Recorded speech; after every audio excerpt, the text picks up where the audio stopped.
শেষ কথা শুনে রাখো মনোজ দা, বস্তির বুকে বিল্ডিং হবেই হবে, তবে সেটা স্টোর নয়। ওই মনোজ দা, হ্যাঁ মনোজ দা, হ্যাঁ সেটা আমি নিজে হাতে নির্মাণ করবো। সেটা স্টোর নয়, রণবীর হালদার, স্বপন হালদার আর ওই শুয়ারের বাচ্চা মানিকা গুন্ডার সমাধি।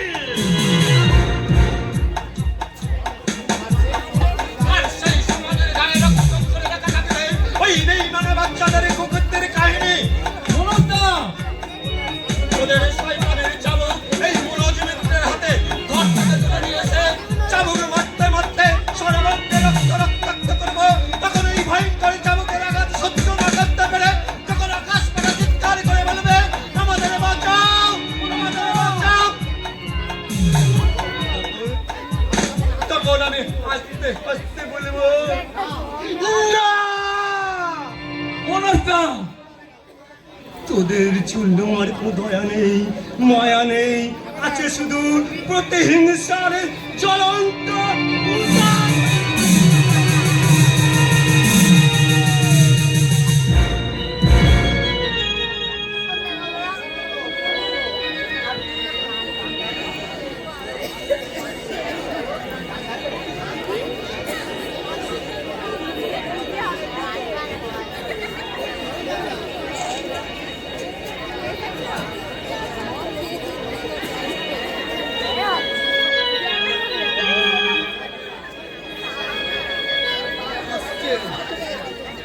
মানুষ প্রতি জন্তুগুলো বিভোর হয়ে হাসছে।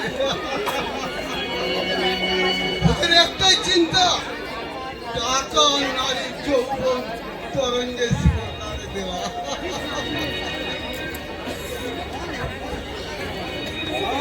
সাঁতার দেবে, ইয়ার বড় কথা কি?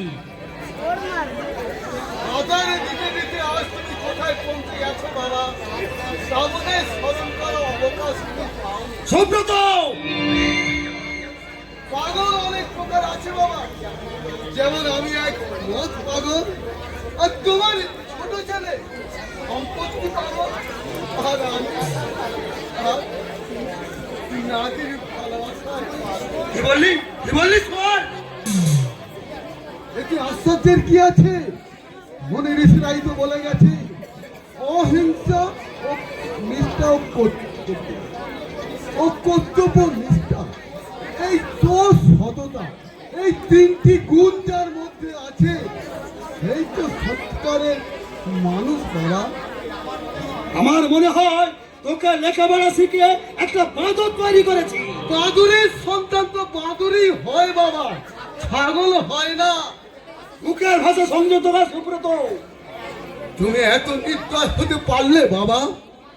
তোমার কি এমন অন্যায় করেছিল ওই সুজয় মিত্র? সুব্রত, তুমি কেন কেন তার চোখে অ্যাসিড ফেলে তার চোখ দুটো তুমি নষ্ট করে দিলে? মিথ্যা কথা। না,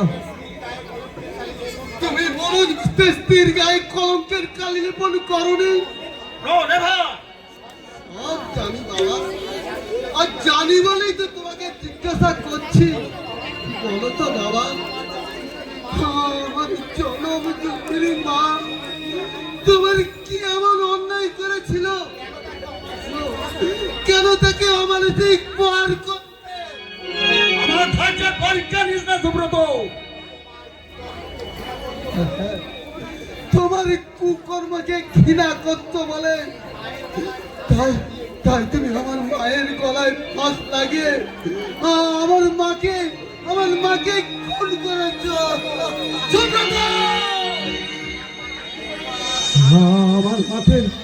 আমার মাকে খুন করা আর একটা উদ্দেশ্য ছিল তোমার, আর সেটা হলো মায়ের নামে বেশ কিছু টাকা জীবন বীমা করা ছিল। সুব্রত, আমার সাহস দিন দিন উঠে উঠছে।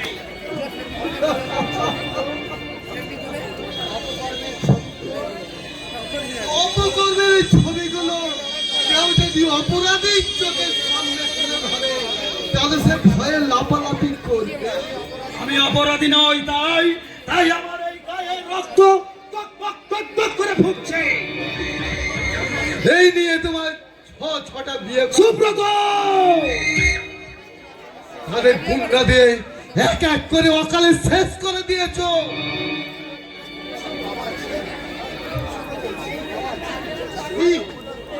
ছি বাবা ছি, তোমার মানুষের চামড়া কিঞ্চিত যদি তোমার গায়ে থাকতো তাহলে হীন মনে ব্যক্তি তোমার হতো না। আমি তোকে নিজে হাতে গুলি করে মারবো। তার আগে যদি পারতো আমার রক্ত দিয়ে এই মহাপাপের প্রায়শ্চিত্ত করো বাবা। পৃথিবীর রঙ্গমঞ্চে দাঁড়িয়ে তুমি হাজার হাজার বীর অপরাধ মানুষের জীবন নাশে উদ্যত হচ্ছ, কিন্তু অবশেষে তুমিও ইহাই পারে না বাবা, কোনোদিন পারে না।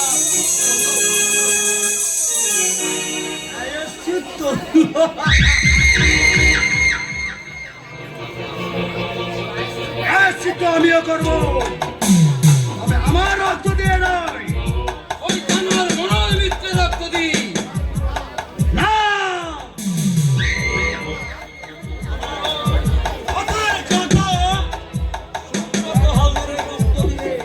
কেন বাবা? দাদা কি আবার আমাদের চলার পথে বাধার সৃষ্টি করেছে? আমার জীবনের বড় শত্রু আমারই রক্ত করা ওই সুব্রতকে আমি বাবা, আমার তো মনে হয় দাদা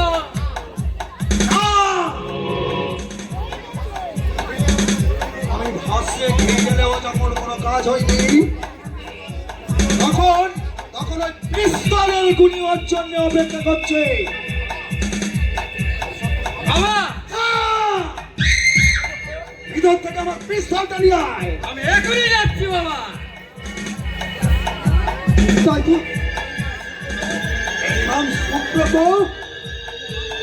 তোমাকে আমি এমন শাস্তি দেব যা দেখে যা কোনোদিন আমার বিরুদ্ধে চারণ করতে কোনো পুত্র যেন সাহস না পায়। তাই তো হঠাৎ আমার এই অন্তরে শিহরণ যাচ্ছে কেন? কে কে কে তুমি? অন্ধকার ছায়া মূর্তির মতো আবার পিছু পিছু ঘুরে বেড়াও। না না না না না না, তাই তো আমার পিছু পিছু ঘুরে বেড়াচ্ছে।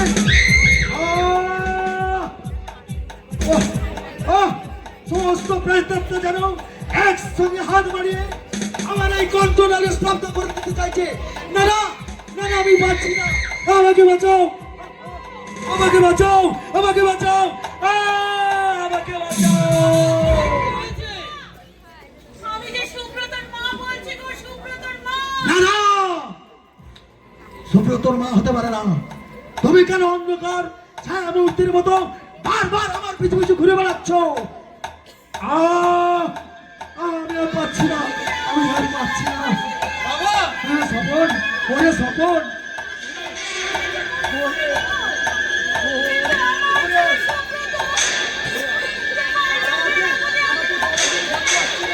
না না, আমি কাউকে ছাড়বো না, কাউকে ছাড়বো না, বাবা, কাউকে না। কিছুই বোঝা গেল না, তবে কিন্তু বাবার মনে যে কোন ভাবে উদয় হলো। তবে কি এটাও কোনো অভিনয়? এই রামানন্দ এখনো জীবিত রয়েছে। অভিনয় করে যান মশাই, করে যান। পৃথিবীর এই রঙ্গমঞ্চে যিনি যেমন অভিনয় করবেন তিনি তেমন সম্মানের পাত্র হিসেবে চিহ্নিত হবে। আমি কোন চরিত্রে অভিনয় করছি তা আপনি জানেন? বিলক্ষণ বিলক্ষণ, আপনি একটা শয়তানের চরিত্রে অভিনয় করে চলেছেন। জুতো মেরে গরু দান করতে আমরা জানি তো লালু বাবু। এই মরেছে, জুতো তো আমার পাই আছে, কখন মারলাম? আমি বেশ বুঝতে পারছি আপনি আমার সঙ্গে বিরোধিতা করতে চান। এটা আপনি রাগ পছন্দ বলছেন শোভন বাবু? দুলাল বর্মন হাত পেতে ঘুষ নেওয়ার মতো অমানুষ নয়। সত্যি আপনাকে ওই পাগলা গারুজি ভর্তি করার প্রয়োজন? অবশ্যই, তবে আমার নয়, আপনি আর আপনার বাবা ওই রণবীর হালদারকে।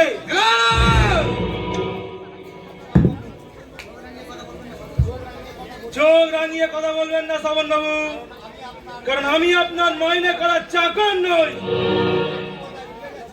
আপনি বোধহয় ভুলে গেছে আমার ক্ষমতার পরিচয় কত। আপনার ক্ষমতা, আপনার ক্ষমতা হিমালয় পর্বত হলেও আইন তাকে গ্রাহ্য করে না। আপনার সাহস থেকে আমি অবাক হয়ে যাচ্ছি। এই পলাশপুর থানায় যত পুলিশ দারোগা আছে সকলেই এই স্বপন হালদারকে দেখে মাথা নত করে। আর আপনি আমি যখন এই পুলিশের পোশাকটা পরেছিলাম না, তখন আপনার মতন ক্রিমিনালদেরকে গোলামি করার প্রতিশ্রুতি দিয়ে নয়, প্রতিজ্ঞা করেছিলাম আপনাদের মতো ক্রিমিনালদের শাস্ত করবো বলে। হ্যাঁ, সেদিন আসুন তো অবনীত জনতা ক্ষিপ্ত। কিন্তু আপনি কিন্তু আমার সঙ্গে ঘুষ নিয়ে বেইমানি করছেন। কোনদিন আমি আপনার কাছ থেকে হাত পাতে ঘুষ নিইনি, বরং মিষ্টি খেতে কিছু কিছু টাকা আসত আমার পকেটে ঢুকিয়ে দিতেন। কোন বাবু ঘুষ না নিয়ে বিনা শর্তে কাজ করেন? সমগ্র দেশ আজ ঘুষের পৃথিবী। এমন কোন পুলিশ অফিসার আছেন তিনি জোর গলায় বলতে পারবেন আমি ঘুষ নেই না? আছে, আছে শোভন বাবু, আর তাদের সংস্পর্শে যাওয়ার মতো সৌভাগ্য আপনার হয়নি। তাহলে ঘুষের টাকা আপনি দিনের সম্পদ দেবে ওটাকে ফিরত দিয়ে গেলাম। চলুন চলুন। সালা শুয়োরের বাচ্চা, তুমি এখন এই স্বপন হালদারের কুস্তি রূপটা দেখোনি। এক সপ্তাহের মধ্যে তোর ওই শরীরটা আমি লাশ বানিয়ে গায়েব করে দেব।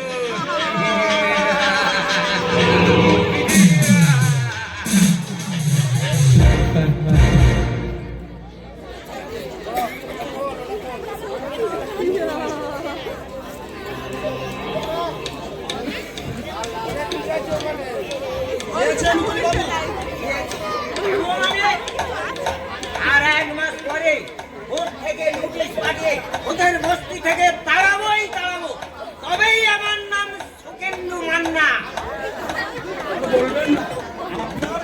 শুনে শুনে তাই আমার এলার্জি ভুগে গেছে। আরে অ্যালার্জি কি বলছিস? আমার মতো নাম করা উকিল যখন আছে তখন আপনার তাই চোবাদিও হতে পারে। কি বললেন? না না, আপনাকে না, ওই ওদেরকে বলছি। আর কত গুলতাবি দেবেন মশাই? এতদিন একটা কেস ফয়সালা করতে পারলেন না। মামলা মোকদ্দমা বলে কথা, জানেন তো পয়সার লড়াই। বুঝতে পেরেছি, একটা কেস আপনারা যতদিন জিয়ে রাখতে পারবেন ততদিন আপনাদের 2 পয়সা ইনকাম হবে। কোনো চিন্তা করবেন না, অঘটন ঘটতে দেব না। ওই ইনসার কোম্পানির সঙ্গে এই মাত্র তোর পাড়ার সম্বন্ধে আলোচনা করে এলাম। এই নিন আর কাগজ।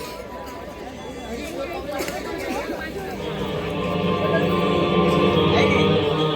ইনশিওর কোম্পানি কি লিখেছেন? আর এই দলিলটা অনেক কষ্ট করে তৈরি করেছি। এতে কি লেখা আছে? এতে লেখা আছে আমরা পশ্চিমের মানুষ সকলে একমত হইয়া আমাদের বস্তির সত্ত্বাধিকার 1 লক্ষ টাকার বিনিময়ে রণবীর হালদার মহাশয়ের নিকট বিক্রি করিলাম এবং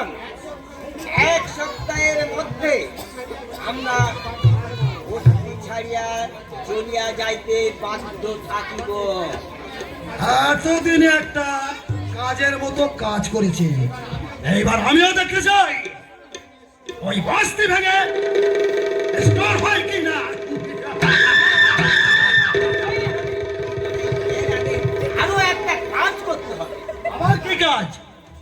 ফলে ফলে ফলে কৌশলে যেভাবেই হোক বস্তিতে গিয়ে শেষ কয়েকজনার শিক্ষণ নিতে হবে। হ্যাঁ তাহলে চলুন সেই বস্তিতে। তাহলে চলুন। হ্যাঁ চলুন।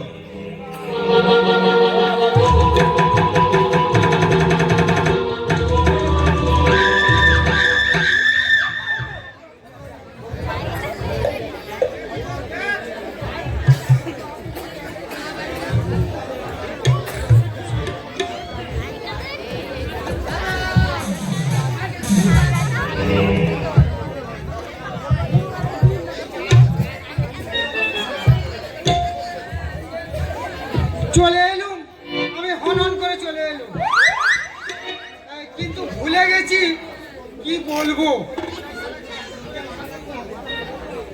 ওই নিতাই শালাকে এত করে বললাম, শুনলো না আমার কথা, আমাকে আমাকে জোর করে গাঁজা খাইয়ে দিল। সেদিন থেকে আমার জ্ঞান শিক্ষা হয়ে গেছে। না দেখে আমি ওই কেলে মুরলের বাড়িতে ঢুকে পড়েছি, কিন্তু ওর বউটা, ইস, তারপর আমাকে বললো কি না, এখানে আপনার কাকে চাই?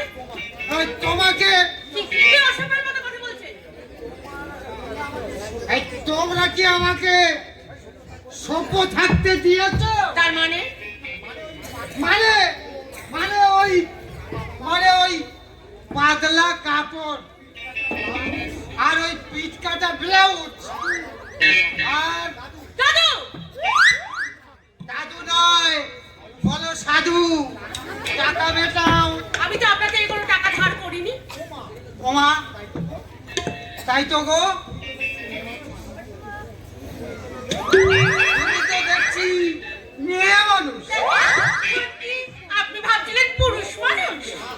আহা, এতক্ষণ পরে আমার ধরে প্রাণ এলো। আসার উদ্দেশ্যটা কি সেটা বলুন তো। সত্যি কথা বলতে কি, আমি তোমার রূপে একেবারে মুগ্ধ হয়ে গেছি। আমি সত্যি আমি তোমাকে ভালোবেসে ফেলেছি। ওই ভালোবাসাটা আপনার ওই মনের আবর্জনে লুকিয়ে রাখুন দাদু। না, বরং আমি হৃদয়েতে লিপিবদ্ধ করে রাখি। আপনি এখান থেকে বেরিয়ে যান বলছি।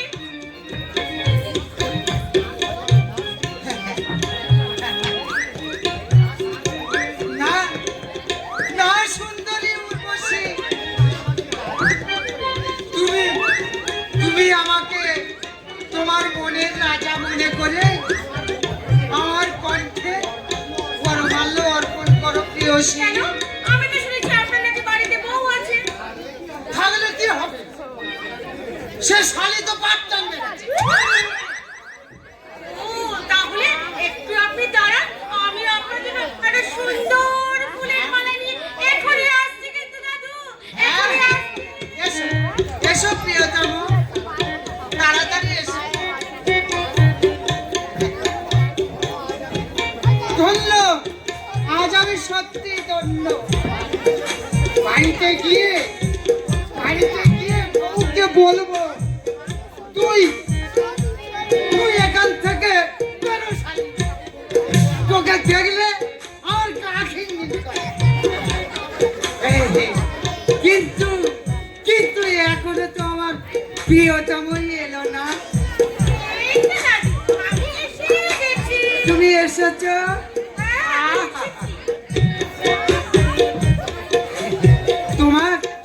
তোমার প্রেম সাগরে আমাকে ভাসিয়ে নিয়ে চলো প্রেয়সী।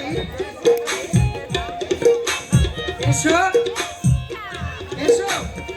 আমার বুকে এসো, তুমি আমার বুকে এসো।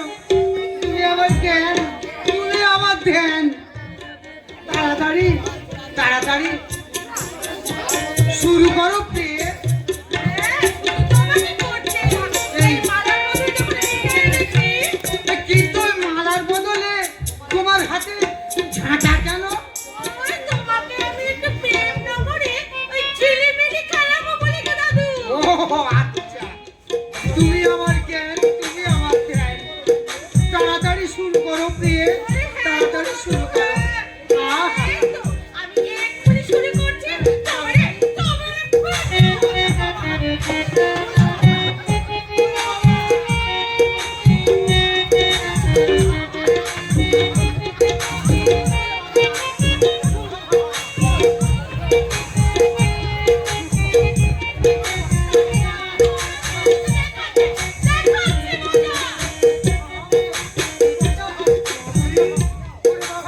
এই রাক্ষসীর হাত থেকে আমাকে বাঁচাও। হ্যাঁ, বলো ঠাকুরপো। চেঁচামেচি করছে কে? আরে এই ভদ্রলোক নাকি আমাকে বিয়ে করতে এসেছে, তাই আমি একটু আদর আপ্যায়ন করে দিয়েছিলাম ঠাকুরপো। ওরে বাবা, এই এই কি তোমার প্রেমের খেলা? ঠিক বুড়ো হলে তবুও চরিত্রটা পরিবর্তন করতে পারলেন না। মেলা ফ্যাচ করিস নি তো? টাকা ধার নিয়ে শোধ দেবে না, আমার মেলা ফ্যাচ যেন মগের বললো। দাদু, আমি আমি তোদের নামে নালিশ করব, আদালতে নালিশ করব তোদের নামে। তোদের নামে আমি কেস ঠুকে দেবো।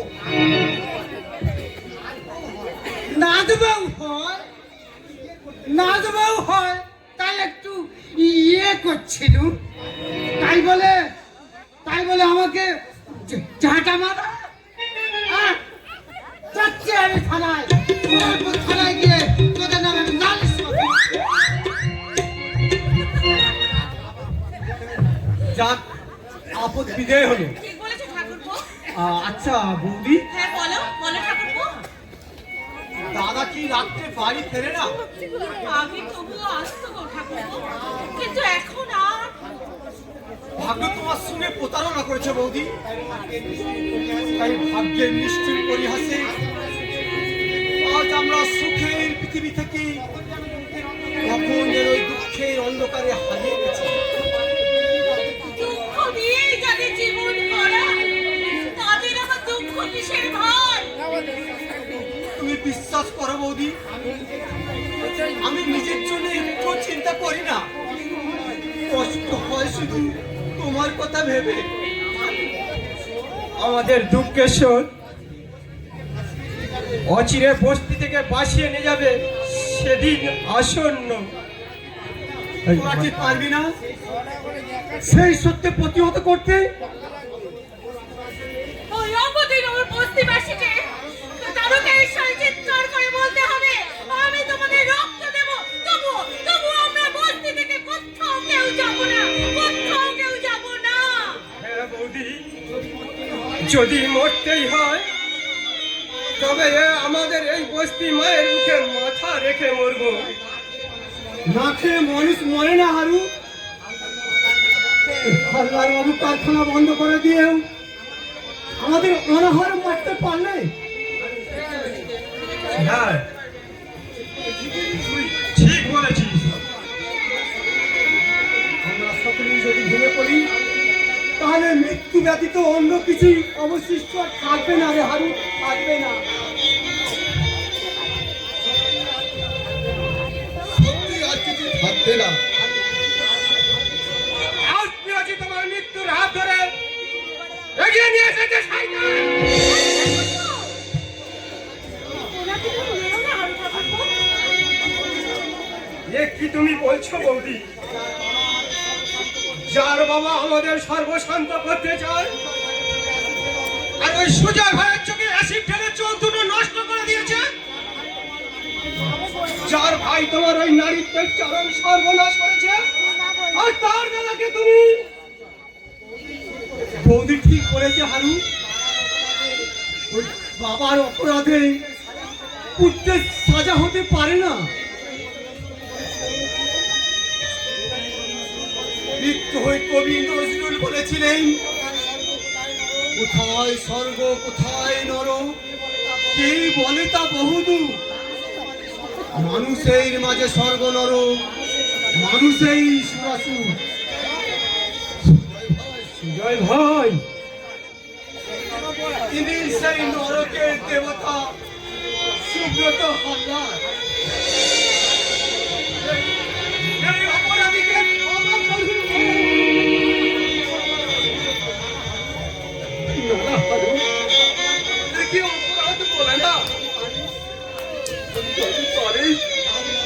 তাহলে তাহলে তোরা সকলে মিলে আমার দেহের সমস্ত রক্ত নিতে আমাকে এই রক্তবিহীন কঙ্কাল করে দে। বড়বাবু, আপনি কাঁদছেন কেন বড়বাবু?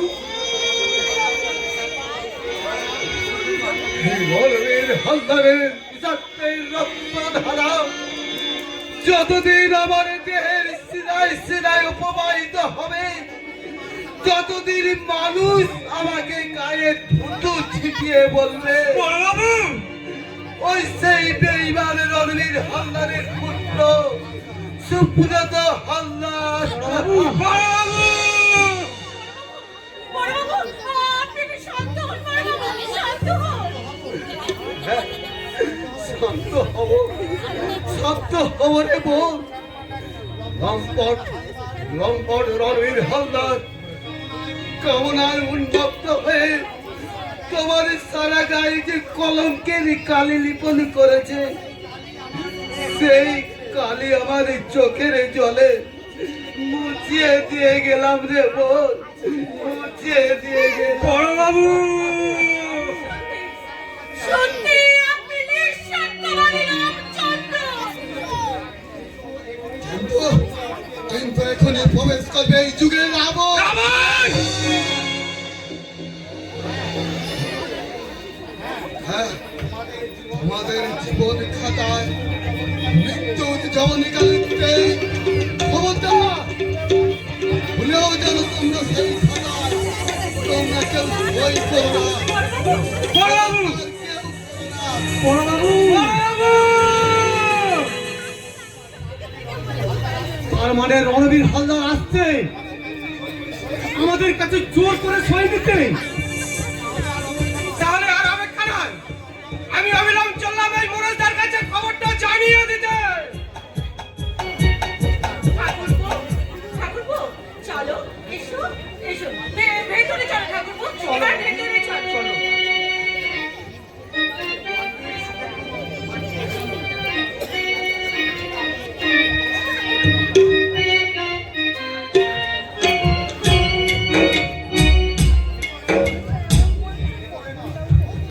ভেতরে নয়,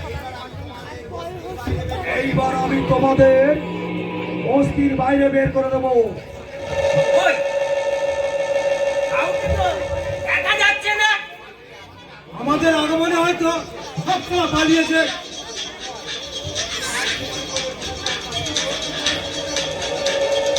কি মনে করে চুরাচার পাষাণ্ড? ভুল করছো সুজয়।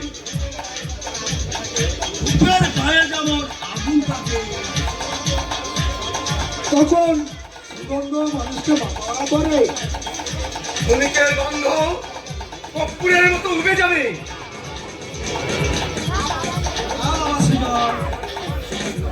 আমাদের সমস্ত বিষয় ভেঙে গেছে। তাই এই বস্তি আমি তোমাদের নামে উইল করে দিতে চাই। তাই বুঝি? এই জন্যই তো উকিল বাবু কোর্ট থেকে কাগজপত্র নিয়ে এসেছেন। আমি অ্যাডভোকেট, সকলের সমস্যার সমাধান করাই আমার কাজ। তাই তোমায় অনুরোধ করে বলছি, এই কাগজটার উপর একটা করে সই করে দাও। কাগজটা একবার আমার হাতে দেবে? অবশ্যই, এই নাও।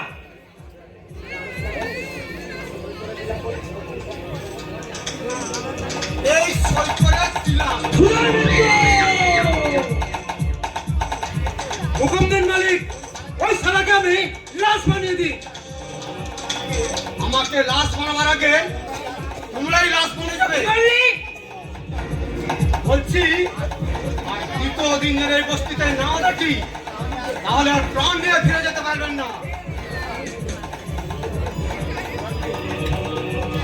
ওকে আজ আমি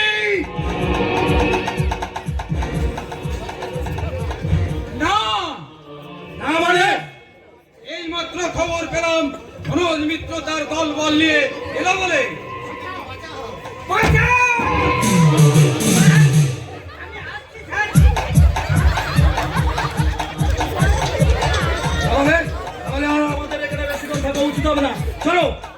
সবাই চলো। চলো তাড়াতাড়ি চলো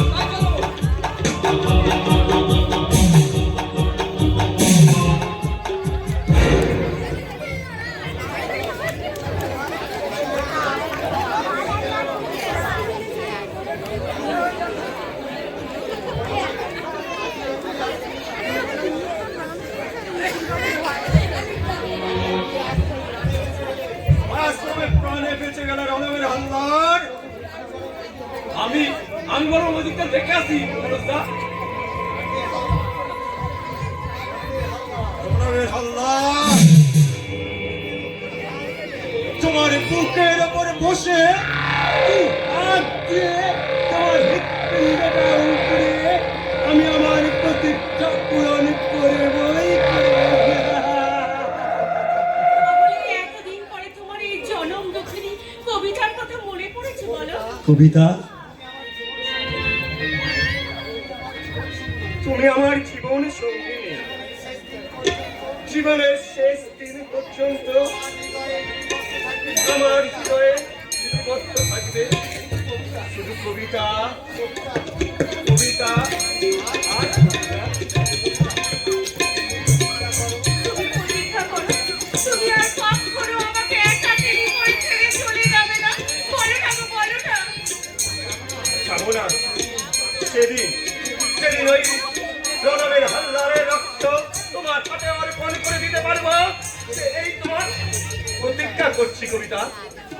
বেশ, তোমাকে আমি কাছে পাওয়ার লোভে আমি আমার বন্ধ দুয়ারটা খুলে আমি তোমার জন্য সারা জীবন অপেক্ষা করবো গো, অপেক্ষা করবো। আমি জানি কবিতা, তোমার মনের দুয়ার অধীর আগ্রহে আমার অপেক্ষা করবে স্বামী, কবিতা। তোমার ওই কৃষ্ণবর্ণ আঁকি চার প্রহর শুধু আমাকে খুঁজে বেড়াবে কবিতা, কবিতা। তোমারে ভালো বেসেছি,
আমি অনেক ধরেছি, কিন্তু আর নয়।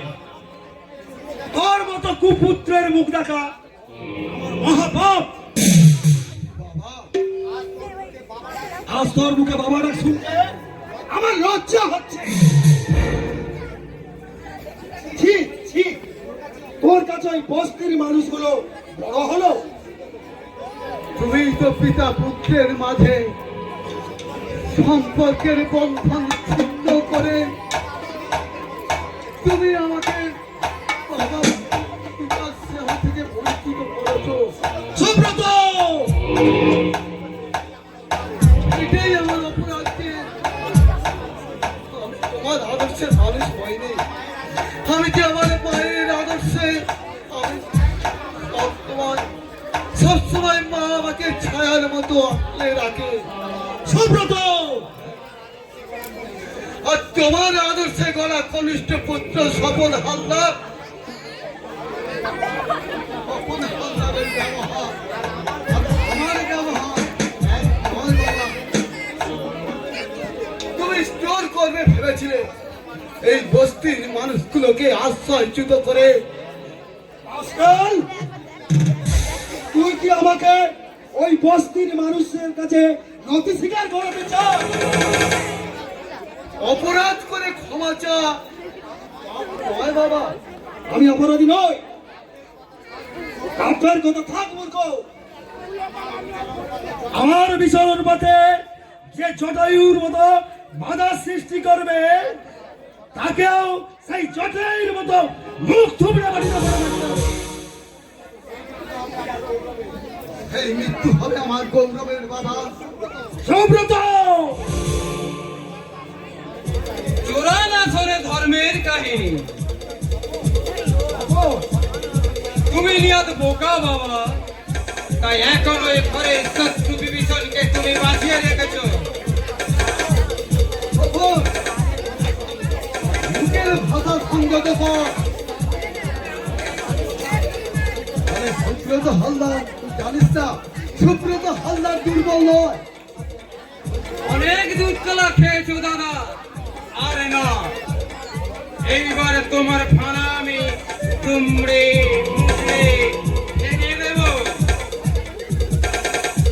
ওই দেখাচ্ছিস খবর, মনে রাখিস আমিও ওকালতি না করলেও ল নিয়ে পড়াশোনা করেছি, তাই যে কোনো মুহূর্তে তোকে আমি লকআপে পাঠাতে পারি। সে সুযোগ তোকে আমি দেবো না দাদা। তার মানে মানে 24 ঘন্টা ওই ঘরের মধ্যে তালা বন্ধ করে রেখে গুন্ডা দিয়ে বস্তিতে আগুন ধরিয়ে পুড়িয়ে ছাড়খাড় করে দেবো এই বস্তি। না বাবা না, এই অন্যায়। কি হলো সুব্রত হালদার? মনে হচ্ছে যেন কই মাছের গাতে হাত ঢুকিয়ে সাপের শোভন খেলে। আমি তোমার কাছে হাত জোড় করে অনুরোধ করছি বাবা, হাজার হাজার নিরপরাধ সরল মানুষগুলোকে কাঁদিয়ে তুমি সিংহাসনে বসতে যেও না। তাই নাকি? তাহলে তাহলে তুমি দেখবে একদিন ওদের চোখের জলে তুমি ভেসে চলেছ অনন্ত নরকে।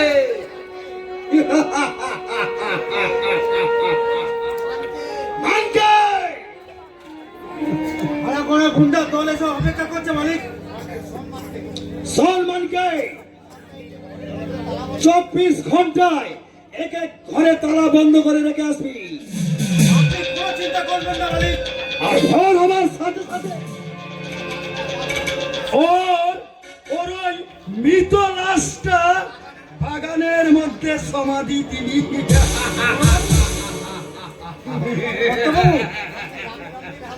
কথাটা যেন মনে থাকে। আমি রণবীর হালদার, আদেশ যেন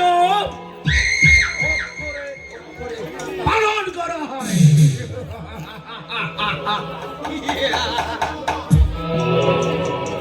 শোনো বাবা, শোনো। ছি দাদা ছি, তুমি নিহাত নির্লজ্জ, তাই এখনো বাবা বলে রাখছো। শোন, নো নো বাবা, আমি চাই না তুমি বেঁচে থেকে সব সম্পত্তির অর্ধেক অংশীদার হন। শুনুন বড়বাবু, আপনার জন্য নির্জন ঘর অপেক্ষা করছে। আচ্ছা মানকে এই নোংরা কাজটা করার পূর্বে তোমার তোমার বিবেকটাকে বিদ্রোহ করে উঠলো না? বিবেক? একবার আয়নার সামনে গিয়ে একবার দেখো, তাহলে বুঝতে পারবে তোমার নাভি স্তর পর্যন্ত পাপের পাথর হয়ে গেছে। আপনি চুপ করুন। আমি অতীতকে ভুলে থাকতে চাই। আমি নিজেকে বিবেকের বাঁধনে বাঁধতে চাই না। এখন সময় আছে মানছি, তুমি স্বাভাবিক জীবনে ফিরে এসো। না, আজ আমি শিকারী মায়াজালে আবদ্ধ। এই জাল ছিন্ন করার বড় কঠিন। জানেন জানেন বড়বাবু, আমি কতবার জাল ছিঁড়ে পালানোর চেষ্টা করেছিলাম, কিন্তু কিন্তু এই পেট নামক রাক্ষস আমাকে আবার এখানে টেনে এনেছে। জানেন, মালিক হয়েও আলো আপনাদের এই ধনের দুনিয়া আমাকে সৎভাবে বেঁচে থাকার সুযোগ করে দিল না। কেউ দিল না। মালিক হয়েও আলো আমি পেলাম না। এই মানকে পথের ছেলে অন্ধকার আবর্জনা লীন হতে দিন বড়বাবু, লীন হতে দিন বড়বাবু, লীন হতে দিন মানকে।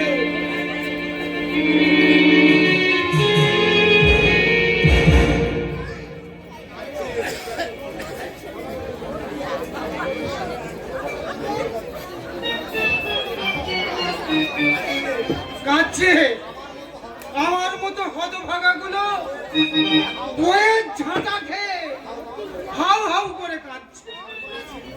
সর্বনাশী বুখাকির বেটে আমার মুখে কালি দিয়ে গয়না টাকা পয়সা যা ছিল সব দিয়ে ওই পেদকুলির সঙ্গে কেটে পড়েছে। ওরে বাবা রে, ওরে বাবা, ওরে বাবা, তুই কোথায় গেলি গো? তুই কোথায় গেলি? কি হলো দাদু? ভ্রমণ করে মেয়ে মানুষের মতো খ্যাচ খ্যাচ করে কাঁদছো কেন? তোর দিদিমার ঘাটে উঠবো বলে। স্পষ্ট করে বলুন, আপনার কি হয়েছে? আমার কিছু হয়নি স্যার, হয়েছে আমার বয়ে। আপনার বউর আবার কি হলো? হতে আর বাকি কোথায় স্যার? আসল ব্যাপারটা কি তা একটু খুলে বলুন তো। এই প্রকাশ্য দিনের বেলায় কি করে আমি জামা কাপড় খুলে বলি স্যার? দূর মশাই, জামা কাপড় খুলতে আপনাকে কে বলেছে? একটু স্পষ্ট করে বলুন। তাহলে শুনুন স্যার। ঠিক করে বলুন দাদু। ওই পেদকুলি ওই শালা আমার কচি বউটাকে নিয়ে পালিয়েছে স্যার। বেশ করেছে। কি বললি শালা বাদর? আচ্ছা, এর আগে কোনদিন সন্দেহ হয়নি? হয়তো অভিসারে আপনার স্ত্রী। অভিসারে মানে? আমার চোখের সামনে। ইস, ছ্যা ছ্যা ছ্যা। তাহলে তার প্রতিবাদ করেননি কেন? সত্যি কথা বলবো স্যার, আসতে বলবে দাদু। তবে আমি বলি, আপনি শুনুন স্যার। আমি অপারেশন করেছি বলে আমাকে ওর ভালো লাগতো। ও মাই গড, আপনি তো দেখছি শান্তির প্রথমেই অশান্তি বাঁধিয়ে রেখেছেন। আমার অনেক টাকা স্যার, আর সোনার গয়না নিয়ে ওই পেদকুলির সঙ্গে কেটে পড়েছে। ও আই সি। তাহলে একবার আপনার বাড়ি যাওয়ার তো খুব প্রয়োজন আছে। চলুন একবার আপনার বাড়ি যাব। সেই ভালো স্যার, যে শালা বুড়োকে নিয়ে বাড়ি চলে যায় উচিত। স্যার, যেখান থেকেও যেমন করেই হোক আমার কচি বউটাকে ফিরিয়ে এনে দিন স্যার। টাকা সোনার গয়না গেলে আমি অনেক পাবো, কিন্তু আমার বউ, ওরে বাবা রে, আমার 10টা নয়, 10.5টা নয়, একটা মাত্র কচি বউ স্যার। দূর মশাই, চলুন তো। হ্যাঁ, তা যাই চলুন তাড়াতাড়ি বাড়ি চলে যাই চলুন চলুন স্যার চলুন ওরে বাবা রে তুই কোথায় গেলি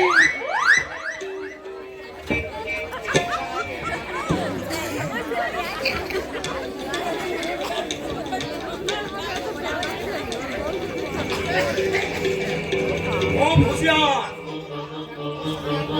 আমরা বস্তির একটাও মানুষ জানতে না পারে এই চিন্তা আপনাকে করতে হবে না বাবু।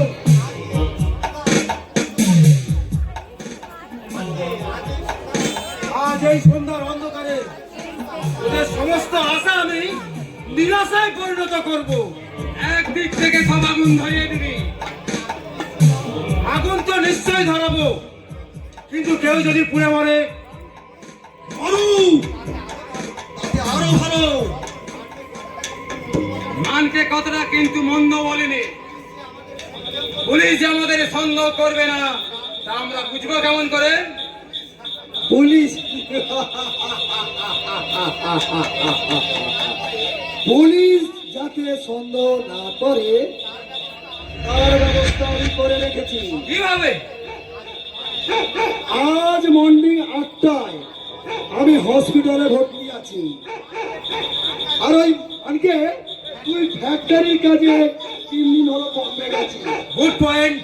আর সফল তুই মেয়েলি কাছে সোনারপুর থানায় বন্দি আছিস। এইসব এইসব হলো আমার পরবর্তী কাজ। তাহলে আগুন দেব আমরা। মনোজ মিত্র। মনোজ মিত্র। ভোট করে এইবার আমরা চল আমরা কাজ শুরু করি। হ্যাঁ, তাই চলো। চলো, তাড়াতাড়ি চলো।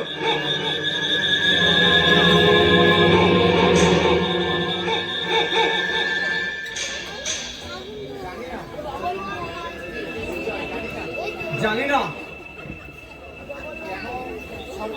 কেন সর্বদা আমার মনে আশঙ্কা হচ্ছে কোনো না কোনো সর্বনাশের ছায়া বস্তির আশেপাশে ঘিরে বেড়াচ্ছে। হয়তো এক্ষুনি কোনো বিস্ফোরণ ঘটবে।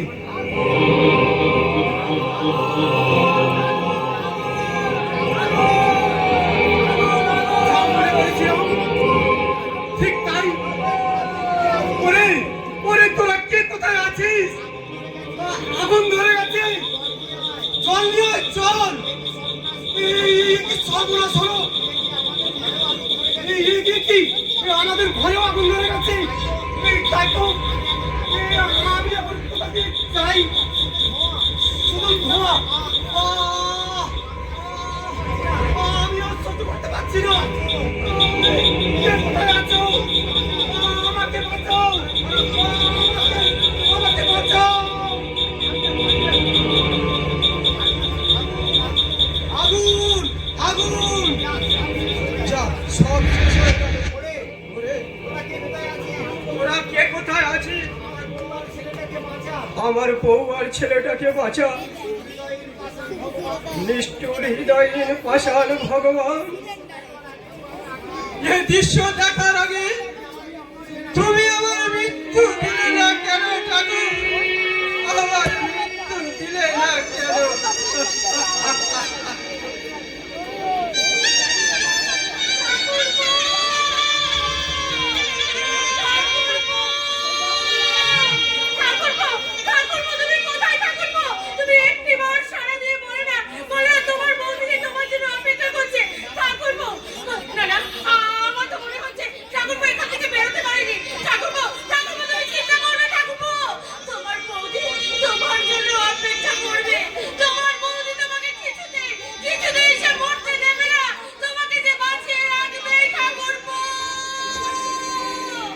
চিৎকার করছো কেন সুন্দরী? এসো এসো লক্ষ্মীজি, আমার বুকে এসো। শয়তান! এই পুনাই কাণ্ডের মাঝে 8 ঘন্টা মানকে গুন্ডার কাছে কাটালে কেউ কেউ তোমাকে সন্দেহ করবে না। যা বলছি, যা শয়তান, যা যা, জানোয়ার, যা এখান থেকে, যা বলছি, চলে যা, যা।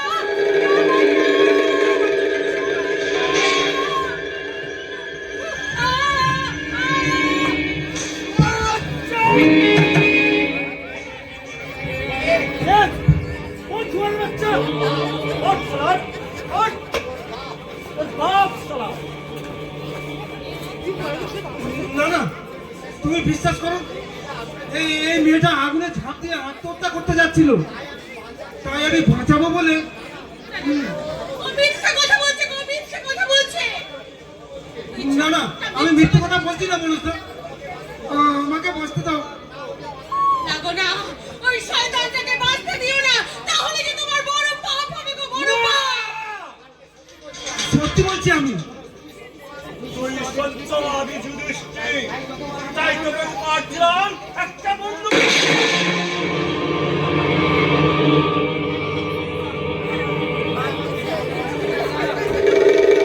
আসতে দিলি না শয়তান, আসতে দিলি না। গো, আমাদের যে সব পুড়ে ছাই হয়ে গেল গো, সব পুড়ে ছাই হয়ে গেল। না, না, না, ওকে মেরো না।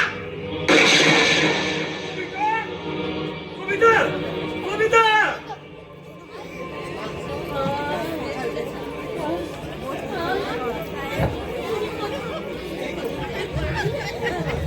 এই তো,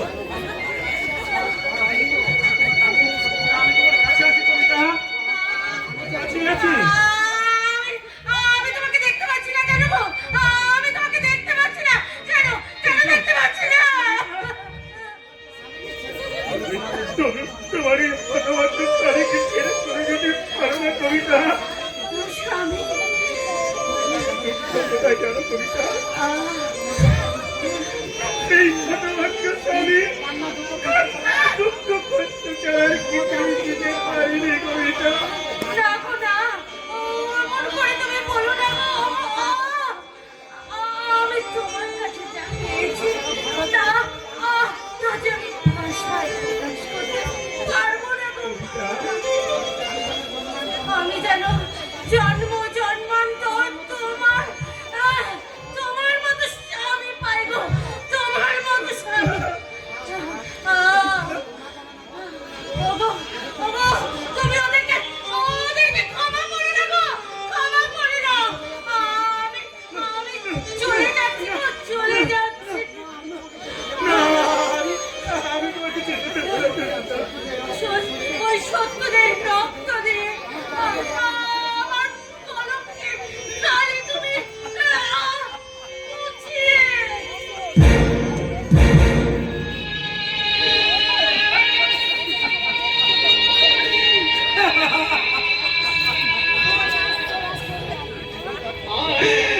কবিতা,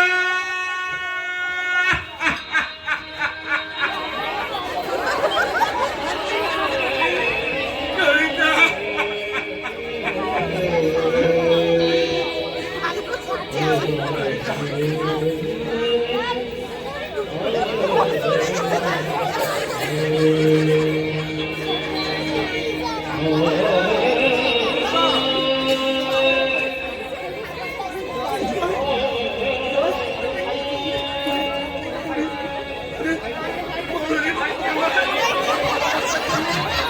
এই অবস্থার জন্য আর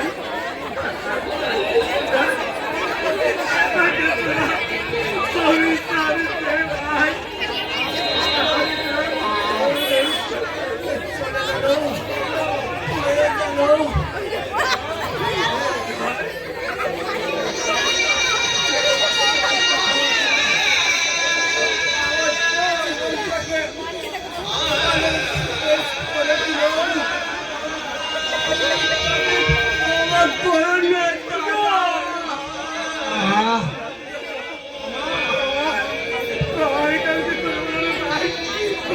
কাউকে করবো না। হান্নারে চোখ দুটো আমার সমাধির উপরে দিয়ে আসতে দাদা। বৌদি চলে গেল, তুইও চলে যাচ্ছিস, তাহলে আমি কাকে নিয়ে বেঁচে থাকবো রে?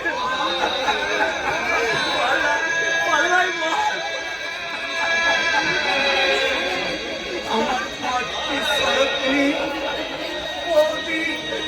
আর নেই। দেখো না, আমি কি কাঁদতে পারি না? আমার বৌদিতে এটা তিনি কাঁদলেই আমি শান্তিতে কাঁদতে পারবো না দাদা।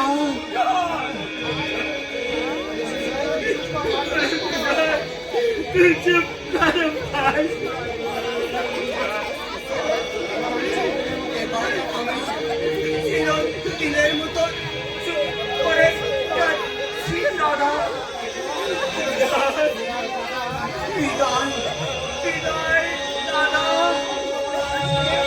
সত্যি সকল মানুষকে আমার মুখে কাঁচা রক্ত আজ না ভরে দিয়ে গেলাম দাদা। আমার শ্রদ্ধাঞ্জলি।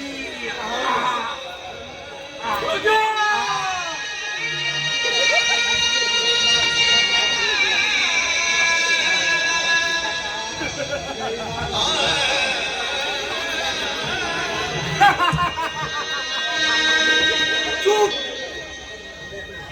চুপ। আবার তোমরা কেউ কথা বলো না গো। আমার ভাই ঘুমাচ্ছে। তোমরা তোমরা চুপচাপ বসো, কথা বলো না।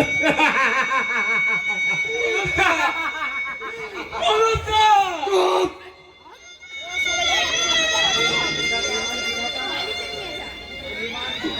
মানে কি কথা সুন্দর তোমার বিচার। তুমি শরীর সুগন্ধে ধূপের ধুমায় নিশ্চিন্তে ঘুমাচ্ছ। গরিবের এই বুক ফাটা কান্নার আওয়াজ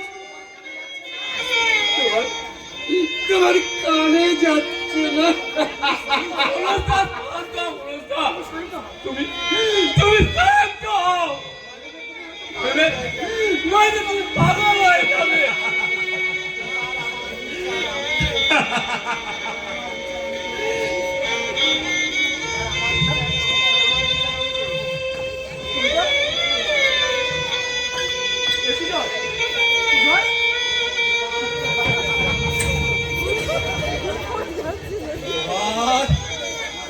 এইবার আমার বিচার আমি করব।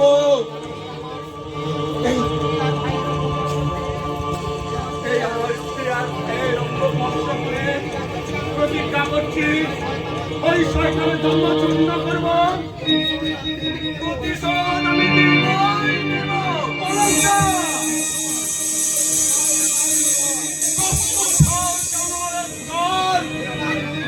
এইবার মনোজ মিত্র তোমাদের মৃত্যুর পরণ নিতে যাচ্ছে, তোমাদের পাপের হিসাব নিতে।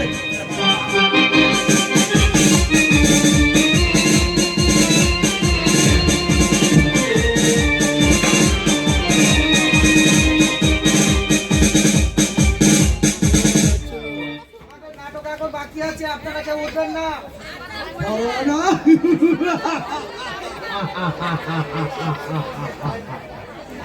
এই রণবীর হালদার কাউকে ভয় পায় না। আমার বিচার করে ওই সব বস্তি ছোট লোকগুলো। এইবার আমার কাজ ওই বস্তি সমস্ত নির্মাণ করা। তাহলে আমার মনোবাসনা পূর্ণ হবে। পূর্ণ হলেও ওর কিন্তু আপনি তৈরি করতে পারবেন না। But what? আমাকে জিজ্ঞাস করে জিজ্ঞাস করুন আপনার বিবেককে। আপনি কিন্তু আমাকে বিভ্রান্ত করতে চান শুনতে পাবো। এই না তবে আপনি ওই বস্তির মানুষগুলো চাষ সর্বনাশ করেছে, তাতে আমি কেন স্বয়ং ভগবান পর্যন্ত এগুলো আপনাকে বাঁচাতে পারবে কিনা।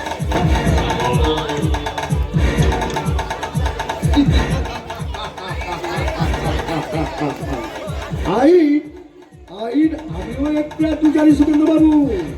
কিন্তু এতটা বাড়াবাড়ি করা আপনার ঠিক হয়নি। প্লিজ প্লিজ দয়া করে আমাকে একটু একা থাকতে দিন।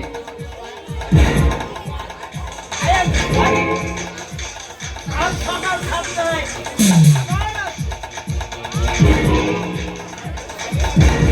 আইনের ভয় দেখাচ্ছে অ্যাডভোকেট সুকেন্দু মান্না। ঠিক আছে কারো হিম্মত হবে না যে এই রণবীর হালদার কেসে বলবে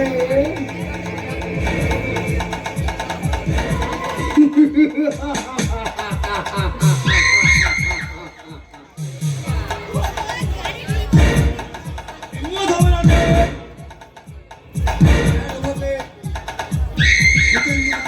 আমার বিচার করবে।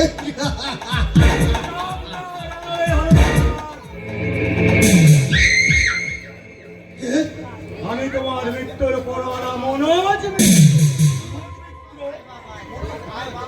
আয় আয় আয় বাবা আয় আয় আয় তোর চিন্তায় আমার একদম ঘুম আসছে না। সেটা হবে কারণ তুমি যে মনোজ মিত্রের পরম শত্রু। সত্য করে বলো বস্তিতে আগুন ধরিয়েছিল কে? আমি নয় আমি নয় ওই বেটা মানকে। আমার স্ত্রীর সতীর্থ হরণের কালো হাত কার এগিয়ে গিয়েছিল? আমি নই আমার ছোট ছেলে ওই স্বপন। আমার ছোট ভাই সুজয়ের চোখে অ্যাসিড ঢেলে নষ্ট করে দিয়েছিল চোখ দুটোকে। আমি নই আমার বড় ছেলে ওই সুব্রত। কুত্তার বাচ্চা!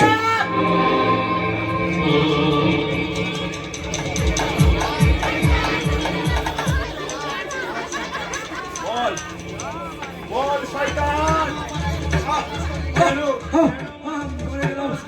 মরে গেলাম আমি মরে গেলাম। বলছি আমি তোকে কি ক্ষতি করেছিলাম? বলছি বাপ তুই আমার কথাটা শোন। বলছি বাপ বলছি তাড়াতাড়ি বল সুবরের বাচ্চা। বলবো সবের মূল কারণ হলো ওই বস্তি। তাই আমি তোর জীবনটাকে ছাড়খাড় করে দিয়েছি। আমার জন্য তোমার সুন্দরী স্ত্রী কলঙ্কিত হয়েছে। আর আমি তোমার ছোট ভাই ওই সুজয় মিত্রকে অন্ধ করে দিয়েছি।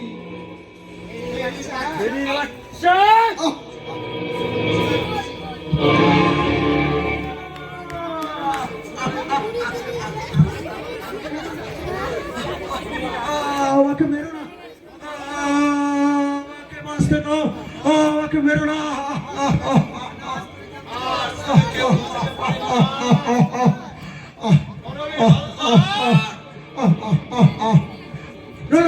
আমাকে মেরো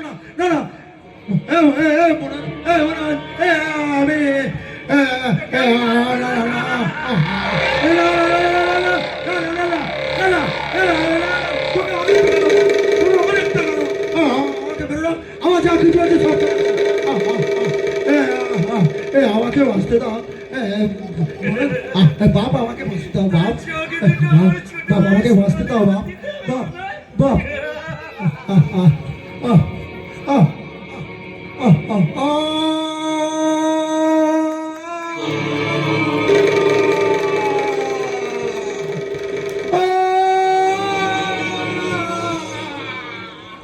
কি ভীষণ, কি ভয়ানক!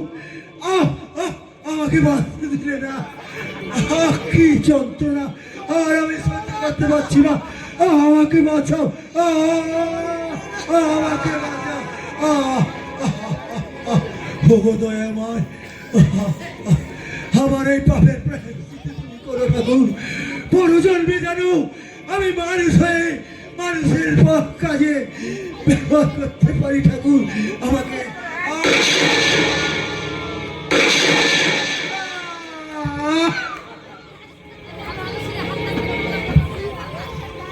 আর একটা শয়তান বাকি আছে। মনোজ মিত্র, তুই আমার বাবাকে খুন করেছিস, আমিও তোকে বাঁচতে দেব না।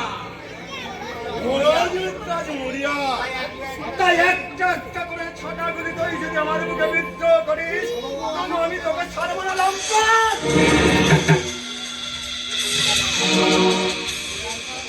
এইবার কেমন হাল্লার? তোর ওই করুণ অবস্থার কথা চিন্তা কর জানোয়ার।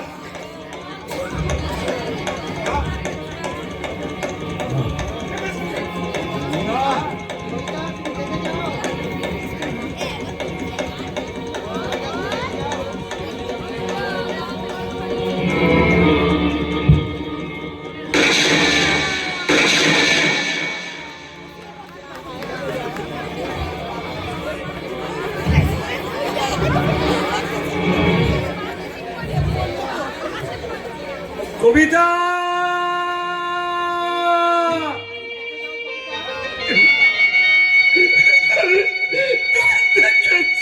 কবিতা, তোমার এই সাথে আরো কারিগর আমি একটা করে খুন করেছি। কবিতা, কবিতা, দেখো দেখো, কবিতা,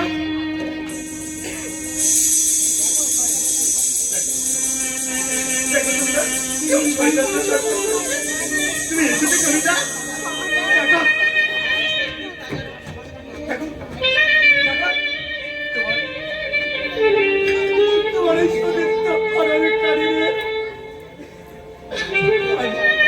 আমি করে করেছি কবিতা।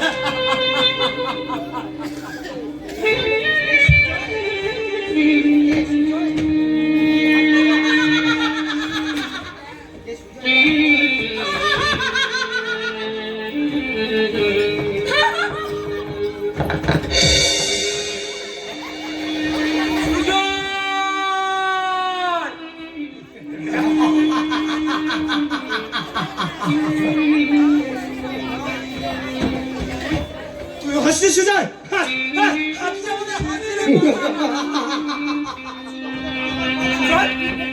সুজয়, সুজয়,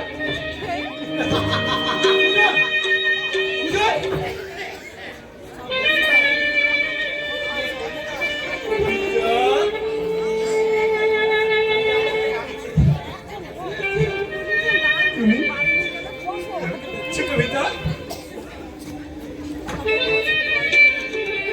হ্যাঁ হ্যাঁ, আমি যাচ্ছি, আমি যাচ্ছি কবিতা, কবিতা।